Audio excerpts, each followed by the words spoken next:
My name is Ruth Alden. I'm 66 years old. A retired hospital risk officer who used to believe every tragedy could be explained by data, reports, and logic. That belief ended the day I learned my son's funeral had already happened and I wasn't invited. Lydia, his wife, said the service was private. Just close family. As if I hadn't raised the man lying in that coffin. I didn't scream. I didn't cry. I called the county registrar instead. Because that's what I do. When something feels off, I verify. The clerk's voice on the other end was polite but puzzled. There was no death certificate for anyone named Alex Alden in Maricopa County. Not that week. Not that month. That night, I sat at my kitchen table staring at the phone, trying to reconcile two impossible facts: my son had supposedly been buried, yet no record of his death existed anywhere. Lydia's story was that Alex had died in a highway accident 3 days earlier. But if that were true, there would be a police report, a coroner's entry. Something. There was nothing.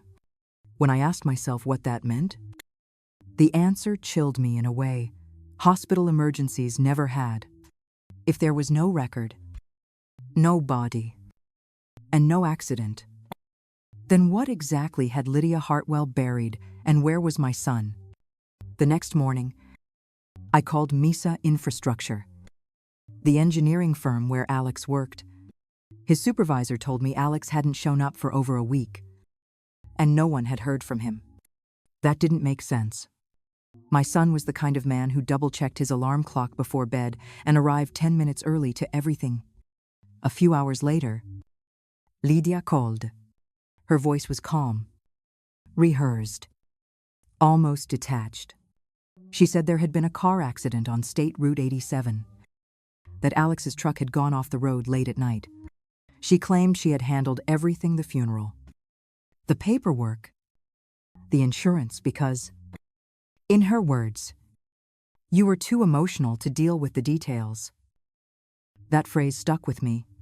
I had spent decades handling hospital emergencies, signing death certificates for strangers. Yet somehow, I was too emotional to manage my own son's affairs. I asked which police department handled the accident, and she hesitated before saying Maricopa Highway Patrol. When I called them, the officer checked twice before replying there was no fatal accident involving anyone named Alex Alden. That evening, I stood on my porch, the Arizona air hot and dry, staring at the desert horizon. My son's wife said he was dead. The state said no one by that name had died. And then a neighbor called from Phoenix, her voice trembling as she said she'd seen paramedics carry a stretcher from Alex's house 3 days before the supposed crash, covered completely by a white sheet.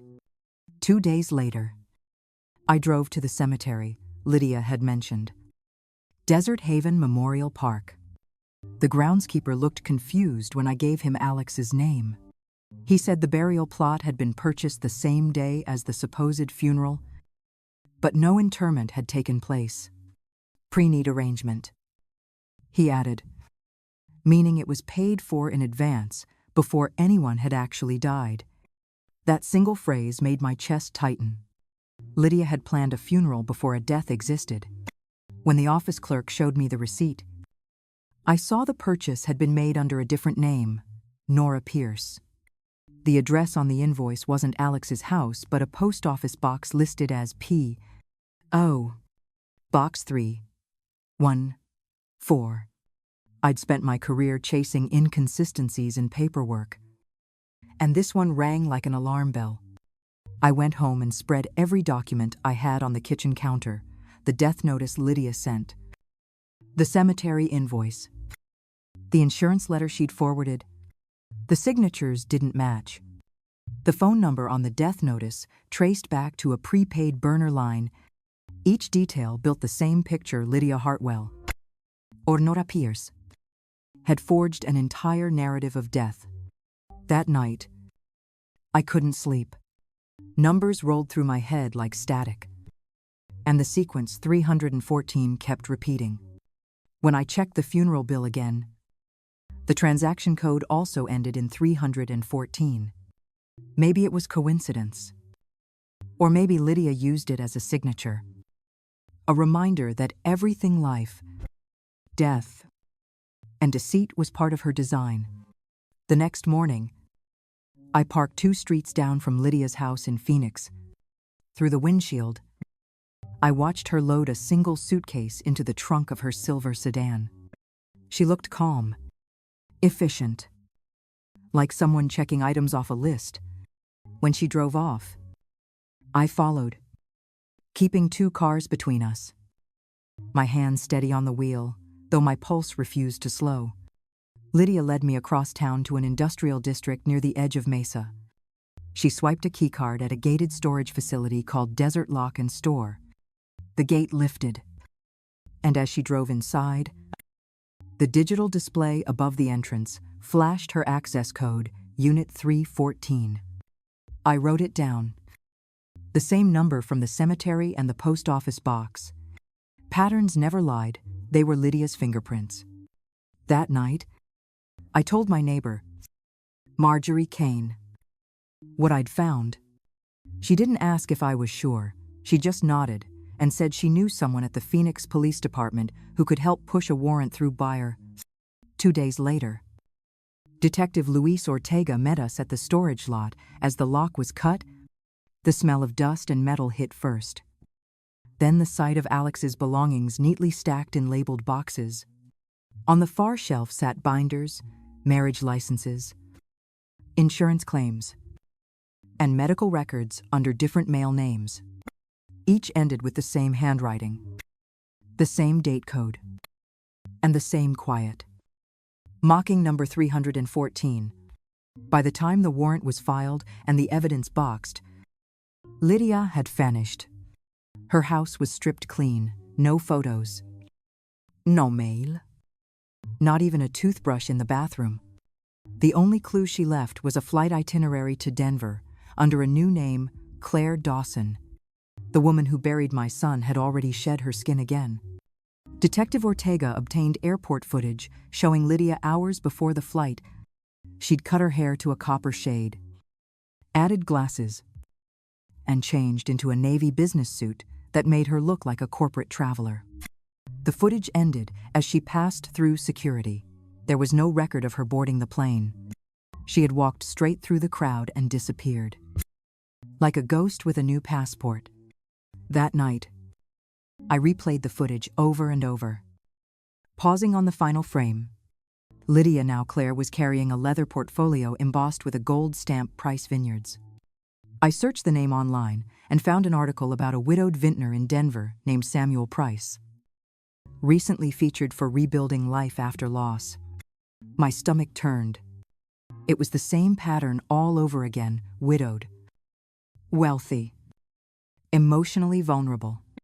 If Lydia Hartwell had become Claire Dawson, then Samuel Price was next. And if I wanted to stop her, I'd have to get to Denver before she did. I arrived in Denver 2 days later. The air colder, the light thinner. Samuel Price lived outside the city in a farmhouse, surrounded by neat rows of grapevines.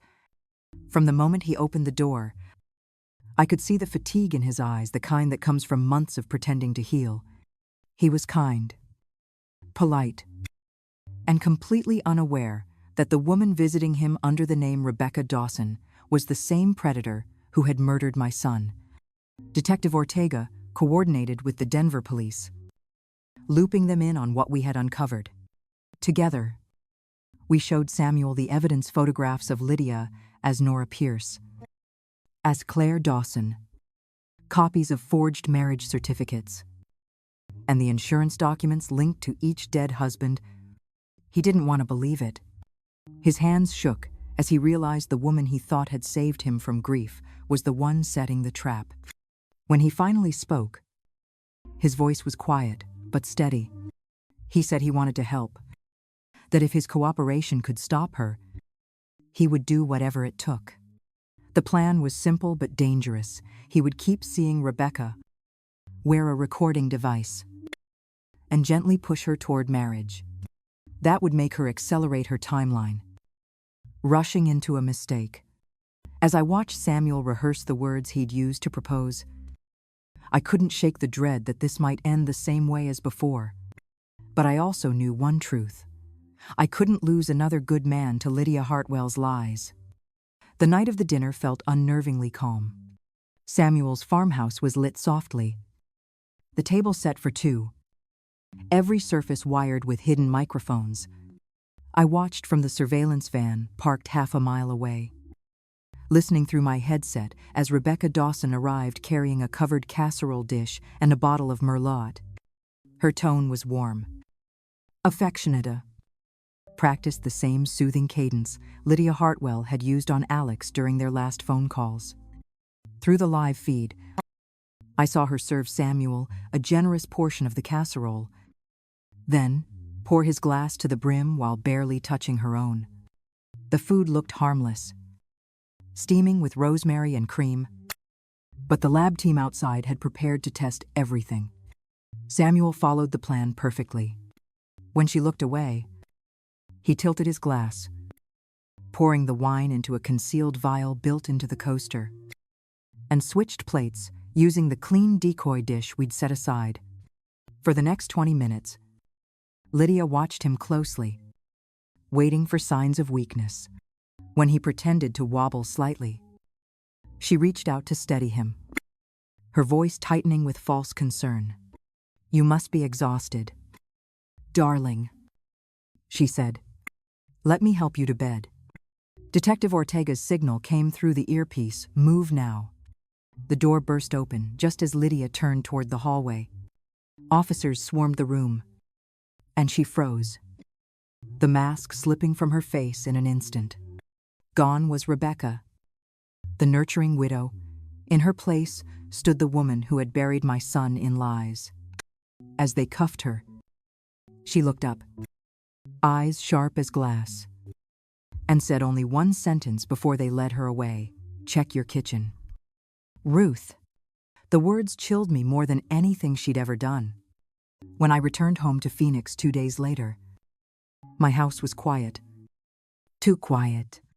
I walked into the kitchen, and there it was, Alex's wristwatch, sitting in the center of the table, the same watch Detective Ortega had cataloged from the storage unit weeks earlier, now polished and ticking softly.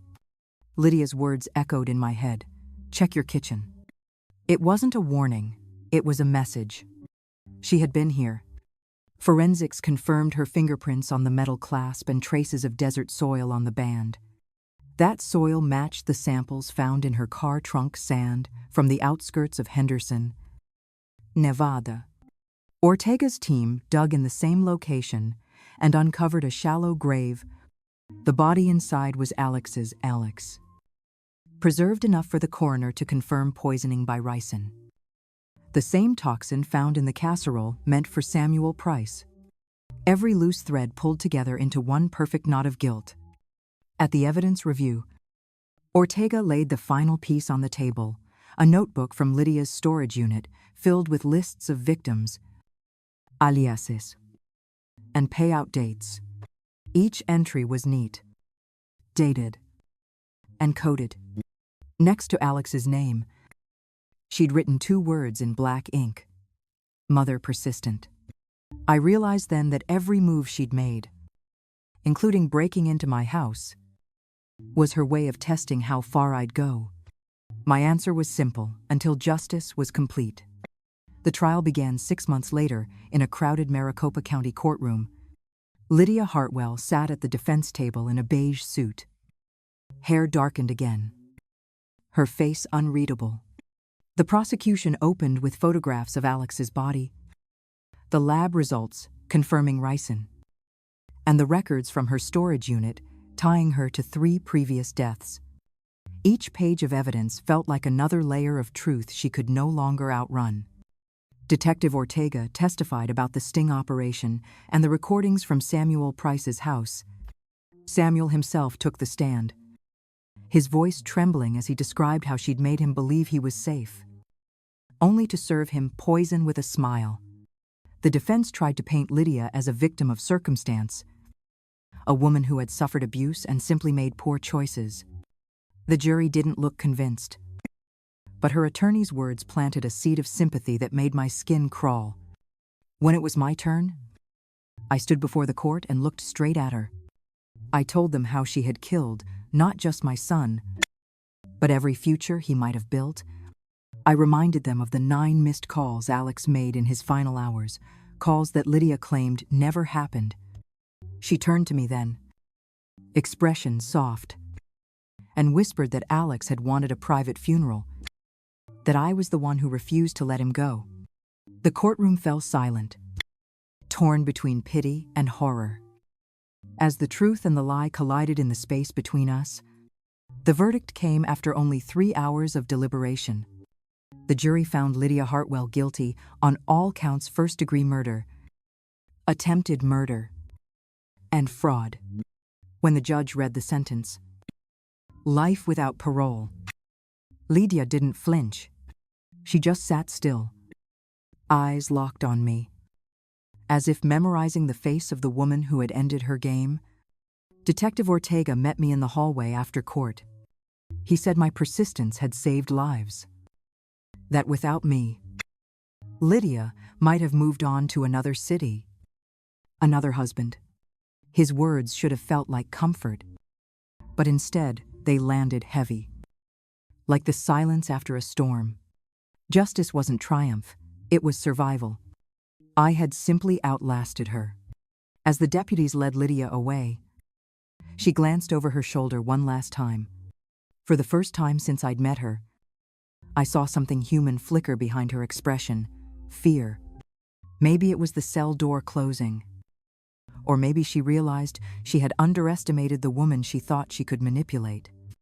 Ortega handed me an envelope with a formal offer to join a new cold case task force as a civilian consultant. I said yes before I even opened it. If evil could hide behind charm and paperwork, then I knew exactly where to look next. 6 months after the sentencing, I drove back to Desert Haven Cemetery, where Alex had finally been laid to rest properly. The desert wind moved softly through the olive trees, carrying the faint scent of rain. I brought a new headstone, this time simple, clean, engraved only with his name and a single phrase he once told me: truth outlasts everything. It felt fitting. As I knelt beside the grave, I noticed the small brass marker at the corner of the lot. The number stamped on it was 314. For a moment, I couldn't breathe. Whether it was a random inventory code or Lydia's final echo, I couldn't tell. Maybe it didn't matter. Patterns lose their power once you understand them. And I finally did. She had believed control made her immortal. She was wrong. I returned to my car, the sun sinking low over the hills, and opened the case files. Detective Ortega had sent for my new role. There were 4 other names. 4 men who had died under the same quiet circumstances: unexplained illness, sudden collapse, no family to ask questions. This was the work ahead of me, the kind that would keep Alex's memory alive not through grief, but through purpose. Before leaving, I looked back at his grave one last time. I don't forgive monsters, I said softly. I outlive them. Then I turned the key in the ignition and drove toward whatever came next. Thank you for watching till the end. If this story moved you, hit subscribe. Share it with someone who still believes kindness can't be broken, and tell me where you're watching from. Your voice keeps our stories alive.